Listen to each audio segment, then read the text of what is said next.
Eccoci qua cari telespettatori, allora questa sera voglio farvi sognare ad occhi aperti, allora lo facciamo con i nostri ospiti, ci portiamo al mare fa benissimo andarci anche fuori stagione, anche durante queste giornate quando sono belle, durante la primavera eccetera, rispettando tutte le cautele del caso, portando la mascherina eccetera, quando si è ben isolati.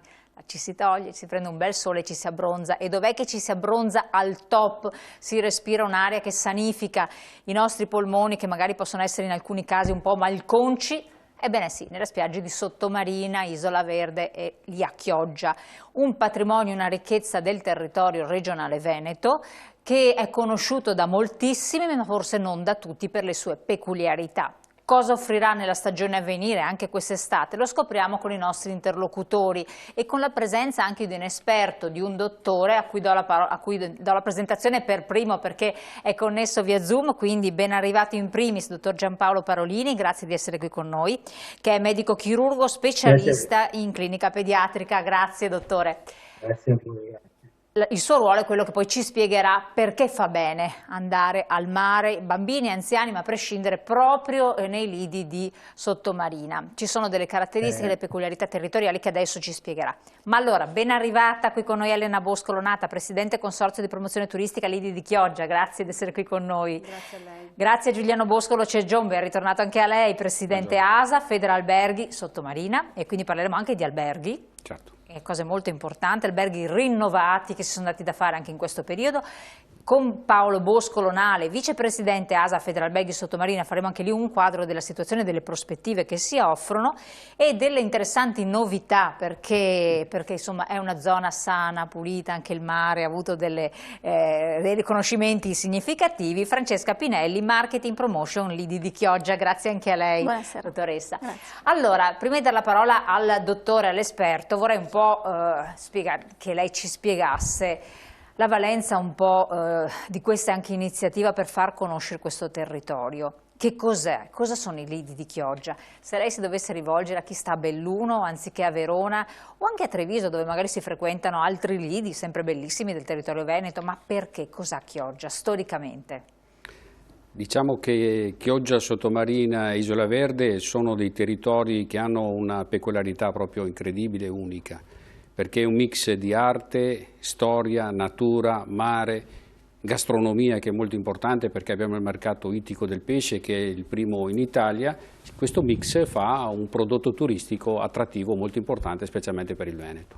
Forse noi non ma io veramente ho parlato con diverse persone, anche recentemente, che nella disperazione di non poter andare fuori regione si sono sparse nel territorio regionale, che hanno scoperto Chioggia, che per me è un dato di fatto scontato, perché Chioggia è Chioggia, e hanno detto, ma bellissima, una piccola Venezia, è un patrimonio, un gioiellino effettivamente di architettura, per cui è un territorio dove ha il mare, le spiagge, che si possono anche percorrere in questa stagione qui col freddo, ma da visitare è anche Chioggia, il suo centro storico. Certo, questa è proprio una verità che anche noi stessi che ci viviamo sempre, quotidianamente siamo nel territorio, scopriamo ogni giorno qualcosa di nuovo, di differente, che non avevamo mai visto, perché è una cosa incredibile, ha degli angoli nascosti molto interessanti, specialmente Chioggia. Specialmente Chioggia, che effettivamente poi adesso è stata anche rinnovata, insomma è stata messa anche a posto il Consorzio Venezia Nuova, che ha fatto dei lavori importantissimi di salvaguardia anche del territorio, perché Chioggia, piccola Venezia, finiva anche sott'acqua. È vero, è vero, è vero.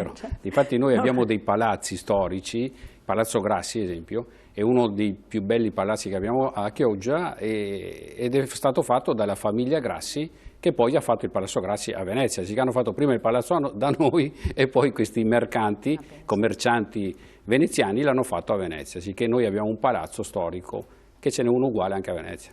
Benissimo, poi parleremo anche dell'enogastronomia perché noi abbiamo già fatto un appuntamento con voi e i telespettatori ci hanno scritto ma non ci avete parlato delle tante bontà di Chioggia, erano forse delle persone di Chioggia che hanno rivendicato certi prodotti di cui non abbiamo fatto menzione, sarà vostra incombenza, già pensate tutto quello che si trova a Chioggia. Vediamo un po', dati alla mano, come è andata la passata stagione turistica, perché avevamo esordito, non con voi nella fattispecie, però un po' con i consorzi delle spiagge, eccetera, che avevano paura che il bilancio sarebbe stato tragico sostanzialmente per i distanziamenti che erano stati prospettati e tutto. Poi in realtà non è andata malissimo, nonostante non ci fossero stranieri, pochissimi, no? Sì, abbiamo fatto nel 2020, nonostante diciamo, il momento tragico che tutti conosciamo, abbiamo fatto un 800.000 presenze. Vuol dire che su 1.400.000 del 2019 farne 800.000, 800-850.000, vuol dire che abbiamo avuto una perdita all'incirca del 35%, 40%, che vista com'era, per una stagione che è partita al 10 di giugno, è stato un buon risultato per noi, è stato veramente un buon risultato. Assolutamente, perché poteva, con la stagione che abbiamo avuto nel 2020, sarebbe potuta partire ad aprile sostanzialmente, cioè, era una cosa, ci eravamo tutti distrutti dal dolore effettivamente, questo è un dato. Allora, questi dati quindi a voi hanno gratificato, hanno compensato un fatto che comunque è una realtà turistica di carattere balneare, anche se si cerca sempre la stagionalità 365 giorni, ci state lavorando, magari si potrà anche raggiungere, però comunque l'estate fa da padrone.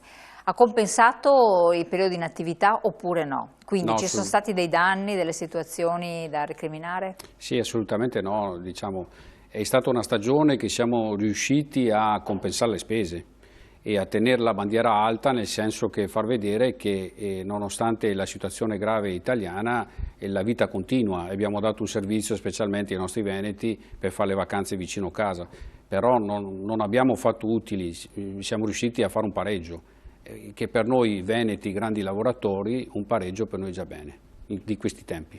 Di questi tempi è un bene, per fortuna, ma le prospettive quali sono? Le prospettive, a parere mio, della categoria a quale rappresento, gli albergatori, sono prospettive buone, perché nonostante il periodo critico abbiamo tanto investito, stiamo tuttora investendo in ristrutturazioni, ma diversificando anche il prodotto e l'offerta turistica nostra degli alberghi, e che noi in questo colgo anche l'occasione che avremo tanto bisogno anche di un'amministrazione che ci dia un aiuto, non finanziamento, ma che ci togliesse la burocrazia e anche un'agevolazione a arrivare a avere quei permessi, quelle concessioni per migliorare le nostre strutture ricettive alberghiere. Ma voi non potete, adesso la butto là così, anche ristrutturare col bonus 110%? No, purtroppo, ecco, lei ha colto subito nel segno, sia il bonus facciate che il 110, non vale per gli hotel. Che il 110 siamo tutte e due queste opportunità, noi siamo esclusi. Cioè non chiediamo soldi, chiediamo autorizzazioni, chiediamo di ristrutturarci, purtroppo per un motivo legislativo sia di PRG nostro, del Comune di Chioggia, e sia anche per il bonus 110 che è riservato solo alle partite IVA, noi purtroppo non ci siamo. Perché non siete gli albergatori, non sono partite IVA? È riservato alle non partite IVA. Cioè le partite IVA non possono accedere a questo. Peccato, perché molti alberghi avrebbero potuto approfittare di questo periodo. Questo è grave, dottoressa, perché ci troviamo che la concorrenza sicuramente sarà forte, della Croazia, della Grecia, della Spagna. Loro si stanno rinnovando, stanno utilizzando anche loro questi finanziamenti che arrivano dalla Comunità Europea, invece noi italiani siamo fermi con i nostri hotel che dobbiamo ristrutturarli con le nostre forze, con i nostri apporti finanziari, e abbiamo una marcia più lenta degli altri. Sempre così. Una cosa incredibile, torniamo su queste cose perché sono anche molto importanti e interessanti, perché ha detto delle cose che potrebbero muovere un indotto economico di non poco conto, attenzione, però voglio sentire anche prima il dottore. Allora dottore, un flusso turistico interessante si prospetta altrettanto, ma perché fa così bene? Proprio storicamente, no? Dai nonni che dicevano se un bambino ha la tosse o se uno ha mal di gola e raffreddore, vai a Chioggia, vai a Sottomarina, va al mare, soprattutto la mattina presto, verso sera, sta là, respira, vedrai che poi guarisci. E io devo dirle che è vero, io una volta ero devastata dal mal di gola e dal raffreddore, ho costretto a qualcuno che mi accompagnasse mezza giornata lì ed io mi sono stata veramente meglio, da non crederci, però effettivamente è così. Che cosa c'è di particolare? Ci sente, dottore? Prima di tutto la spiaggia di Sottomarina, noi pediatri, diciamo in generale, l'abbiamo sempre consigliata perché ha dei grossi effetti benefici. Prima di tutto l'effetto sedativo, che non si prende mai in considerazione, però questa spiaggia così lunga, ampia, dolcemente degradante verso il mare, no? Assieme all'effetto che abbiamo col sole, cioè la produzione di maggior quantità di melatonina, provoca un riequilibrio del sonno e provoca anche una ritrovata armonia, diciamo così, dopo un anno magari di studi abbastanza stressante, specialmente quest'anno con il Covid, che le relazioni tra i bambini sono state molto difficili, diciamo così. In più poi c'è anche il fatto che sempre il sole provoca anche un aumento di produzione delle endorfine e della serotonina che aumentano proprio l'umore e l'euforia. Oltre a questi effetti sul sistema neuroendocrino, teniamo presente che il sole aumenta la quantità di vitamina D del nostro organismo, sostanza che sappiamo tutti essere estremamente utile per il corretto sviluppo osseo, ma anche molti processi metabolici che ultimamente sono stati studiati. E poi è anche molto importante, come diceva lei, il fatto di portare i bambini sulle rive del mare, a fargli respirare proprio l'aria, quel piccolo aerosol che si forma con il rimescolamento delle onde, che contiene degli ioni negativi, del calcio, dei sali di odio, il magnesio e tanti altri minerali che rivitalizzano un po' il corpo e danno anche una sferzata di energia, diciamo, al nostro sistema immunitario, per cui poi dopo gli effetti si vedono l'anno successivo, quando i genitori si accorgono che le infezioni delle vie aeree come otiti, bronchiti, rinosinusiti, eccetera, ricevono il loro benefico effetto da questa vacanza. Infatti per questo che Sottomarina ha preso la bandiera verde, che è una bandiera che viene data, diciamo, dai pediatri alle zone dove i bambini possono villeggiare con più beneficio.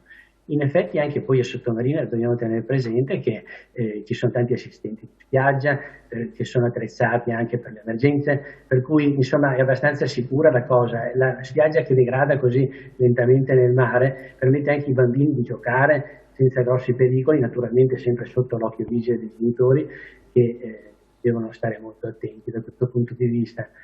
In più, dal mio punto di vista personale, è estremamente utile la vacanza sottomarina perché permette, oltre alla solita vita di spiaggia, i bagni, eccetera, eccetera, il sole, però anche dal punto di vista culturale, quindi i genitori che portano i bambini a sottomarina anche hanno la possibilità poi di fargli visitare, appunto come diceva il Presidente di prima, anche dei bellissimi posti come tutta la Laguna Veneta, Chioggia Centro Storico, le calli, i canali, cose che hanno fatto pensare appunto a Chioggia come la piccola Venezia, cosa che tanti chioggioti si arrabbiano perché dicono non è la piccola Venezia, è la grande Chioggia. È la grande Chioggia, effettivamente.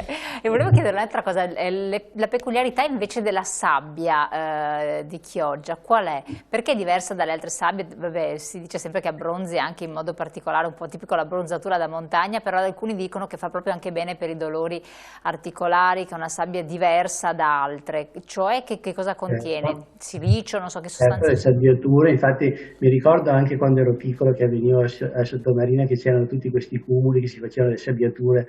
Adesso lei è giovane, non se lo ricorda, ma io mi ricordo che si facevano proprio le sabbiature con la sabbia di Chioggia perché appunto aveva questi effetti benefici, specialmente sui dolori articolari, l'artrosi e così via. Ecco, rispondendo... Probabilmente sono i sali minerali che contiene che attirano il calore del sole e comunque anche il caldo proprio in sé per sé. Sì, c'è una composizione minerale particolare che riflette i raggi solari in modo più intenso. Una domanda di una telespettatrice, la volta precedente che abbiamo parlato di Sottomarina di Chioggia era questa: ma è pericoloso mettersi a far giocare il proprio bambino sulla sabbia dove magari prima c'è stata un'altra famiglia con un altro bambino adesso in periodo Covid, ovvero la sabbia può essere veicolo trasportatore di problemi, di patologie, bisogna stare un po' attenti. Questa è una preoccupazione, è arrivata una mail molto ben precisa e puntuale in questa domanda, ma però se ne sono aggiunte anche altre sulla stessa linea d'onda. Questa era la preoccupazione. Io direi proprio di no, perché visto che c'è stato anche uno studio inglese che ha visto che con i raggi solari, con i raggi ultravioletti, il virus del Covid dopo pochi minuti viene inattivato. Quindi penso che il pericolo della sabbia e della spiaggia e del giocare sulla sabbia non ci sia. Semmai il problema è in altre zone, in altre parti, ma naturalmente se noi manteniamo il distanziamento, la mascherina, eccetera, insomma non vedo grossi problemi. Comunque assolutamente sulla sabbia e in spiaggia no. Fa bene per le persone che, questo è importante, per le persone che hanno avuto purtroppo questa patologia o anche si sono ammalate, fa bene andare sulla spiaggia sottomarina a camminare? Certo, perché sappiamo benissimo che il Covid colpisce soprattutto le vie aeree e quindi meglio della spiaggia, appunto del sole, dell'aria buona e ossigenata non ce n'è. Un consiglio che si sente di dare ai nostri telespettatori che l'ascoltano, che magari hanno bambini ma anche magari persone anziane. So che lei non si occupa di persone anziane, però ce ne sono anche tante che magari hanno anche difficoltà a muoversi e a deambulare. Fa bene la camminata a piedi nudi sulla sabbia, anche se è faticosa naturalmente.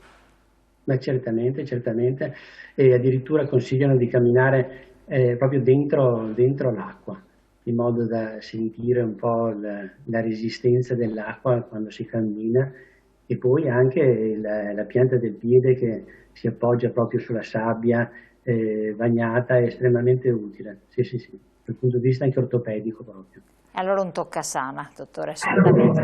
Allora, io la ringrazio, la lascio naturalmente alla sua attività, noi continuiamo la nostra trasmissione, grazie dottore, può pure lasciarci in qualche modo, oppure ci vuole seguire come preferisce lei. Noi andiamo in pubblicità, voi telespettatori restate con noi perché noi continuiamo dopo in studio, tra poco.